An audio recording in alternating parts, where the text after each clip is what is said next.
Logic Pro X quick tip: link plugin windows. What is this about?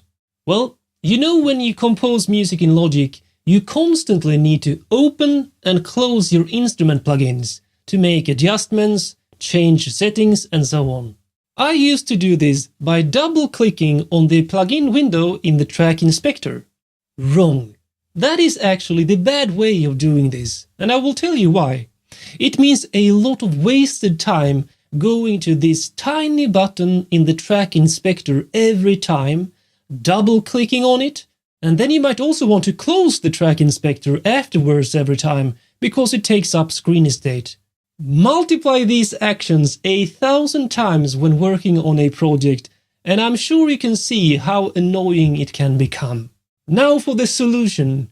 Activate link plugin windows. Let me show you how. So you might already know that there is a key command for bringing up your plugin windows, and that is V. Then I get all the plugins I had opened, and I can click V again to close them. But that is not usually what you want. Usually you just want to work with one plugin at a time here in the sequencer. So how do you set it up? Super easy. You just click on the plugin, and then you click on this little button in the upper right corner. This is the link plugin windows feature. So I make sure to activate this, and on this track as well. So now, as you can see, I have closed the track inspector, and now I can simply select this track and press V, and it will bring up this plugin window for that specific track. And then if I go up to this track, it will switch to this plugin instead, because I have activated the link plugin windows to the sequencer.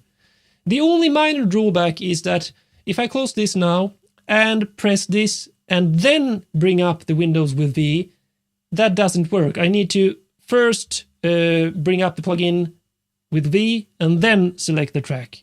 So you might need some practice to get into the flow of how this works, but once you have started using this technique for opening up the plugin window, you will find yourself rarely go into the track inspector and double-clicking this button here.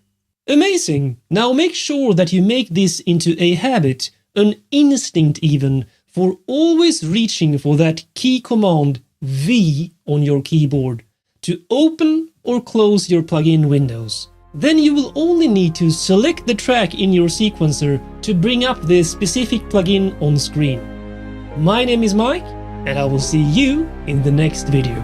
Subscribe now and watch a lot more videos on composing music, producing music, sound design, Logic Pro X and much more.